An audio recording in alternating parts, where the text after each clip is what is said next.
Can the Backrooms survive if Doomguy accidentally no-clipped into the Backrooms? Well, in this video, I'll examine some of the stronger entities and some dangerous levels to see if the Backrooms could survive Doomguy. Let's first begin with Doomguy. To make the video somewhat interesting and give the Backrooms a small chance, I will use the original retro Doomguy from the original games for this video. This is because the Doomslayer would be more than overkill for the entirety of the Backrooms, no matter the level or entity. But even this original Doomguy is still quite powerful. So let's also take away any power-ups that he can get in-game. Retro Doomguy was able to take on the Icon of Sin without needing any divine powers, just guns. And mind you, this being right here, which is similar to the one in Doom Eternal, is able to pretty much destroy, warp, and make reality spaghetti just by existing. Doomguy also survived a very long time in Doom's Hell, which has demons, that of which are able to take out entire civilizations, with militaries far more powerful than what a futuristic Earth could do. And this was just the fodder demons that have this capability. But apart from extremely strong demons, Hell itself is a terrible place that drains you of your being. From your will, mind, soul, and body, every part of you is getting corrupted when you are in Hell for long enough. And Doomguy, which was at first a normal marine that went to fight in Hell, he was able to take on all of this with no help or breaks from the unrelenting forces of Hell. Suffice to say, Doomguy, even before becoming the Slayer, was him. And he is him because of an infinite willpower that allows him to keep going and fight just about whatever, no matter the hacks or whatever silly powers they may have. So now let's grab Doomguy from Hell and drop him into the Backrooms for a small vacation. So now that I've dropped Doomguy in the Backrooms, at first he's a bit confused, but quickly looks around for anything to rip and tear. Now, from the first few levels, pretty much all the entities present are no stronger than an imp from the Doom games, and the various dangers from each level are nowhere near as terrible as Doom's Hell. So Doomguy is able to advance from the earlier levels quite easily, not even having to waste much ammo. And now he's in level 7 of the Backrooms. Being in a vast body of water, Doomguy swims around. He encounters entity 720, which goes on to attack Doomguy because it is very hostile. And because of the disadvantage Doomguy has from being underwater, he still wins easily. This is because this entity at the very best is just able to give a good fight to a imp if they were fighting in the water. This is because the entity is quite fast underwater and quite strong, but the demons in Doom's Hell are incredibly strong even for their somewhat small size. So entity 720, or Tiny, ultimately falls short when compared to anything beyond an imp.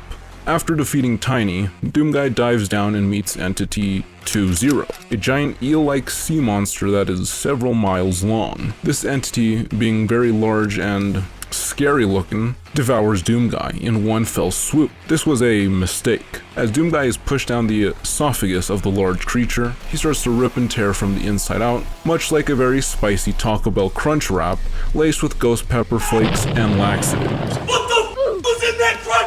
Now, this creature is quite large, and Doomguy in this scenario has lost most of his weaponry. Why? Well, because I took it away in earlier levels. He's just too strong with him and could blow several large chunks off this creature if he had anything more than a pistol. So he is vomited out by the creature as it slowly dies due to internal bleeding, and he moves on a few levels up to level 73, the Redlands. Being a highly dangerous level with an infestation of entities that would make even Entity 720 wary, this level is like its own bootleg version of Hell. With this infestation of entities, this is a great place for Doomguy to enjoy himself. Having a constant flow of things to rip and tear through in a spooky liminal place allows Doomguy to let off some steam and even de-stress from the hell he's been through. But all good things only last for so long, so let's grab Doomguy again and throw him into another level. Let's try level 532. Now, if I were to allow him to travel through the levels on his own, that would make the video a little longer than my usual stuff.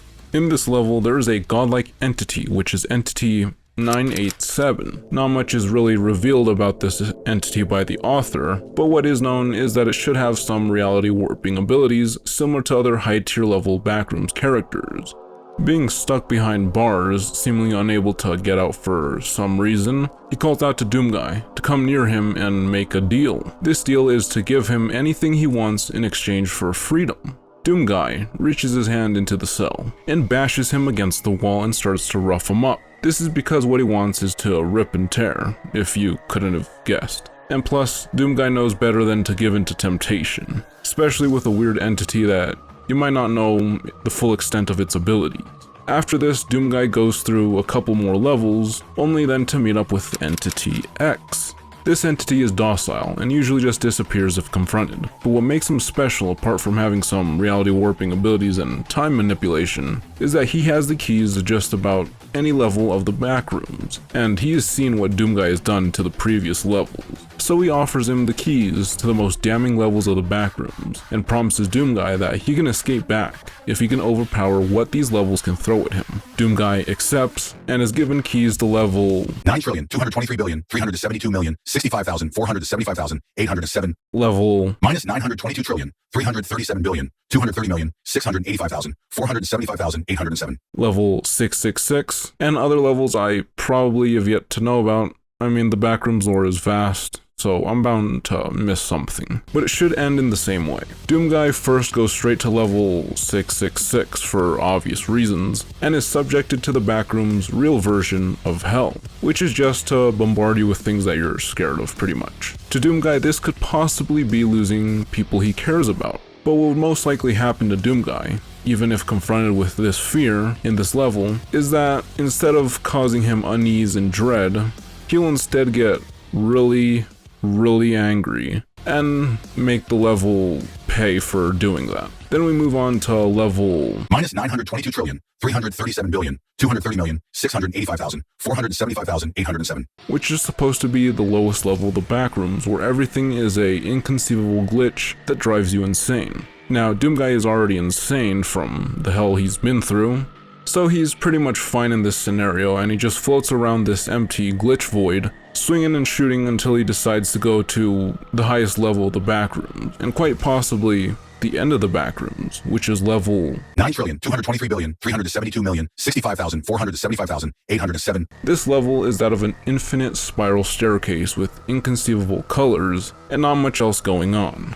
Doomguy at first will try traveling up and down the stairs for a long while, seeing if there's anything weird or out of the ordinary, or anything to fight. Then he'll decide to try and break the level. He tries to destroy some stairs and it kinda works, but isn't really getting anywhere. He gets a little more frustrated and a little more angry, and suddenly he somehow finds a way out of the Backrooms, concluding his vacation. So, could the Backrooms survive OG Retro Doomguy if he accidentally NoClipped in, or in this scenario I kinda just threw him in? Well, kinda. He's able to take on just about every entity and either kill them or have them flee, and this is pretty much because each entity is weaker than the Icon of Sin, which Doomguy fought and killed, so using logic, he should be able to clear pretty much every entity in the Backrooms. Now, the levels themselves are anomalous and quite large, maybe even infinite, so Doomguy might have some difficulty actually destroying each level, which is why it makes it so the Backrooms could maybe kinda survive the Doomguy. And for those of you that stuck around till the end of the video, or skipped here, I have a little message for you. I'm hosting a bit of a creature submission contest for an upcoming analog horror I am currently working on. And since I don't want to be too creative all the time, I'm extending the creativity towards the viewers, so that 2 viewer-submitted creatures may be recreated in 3D and animated in this analog horror.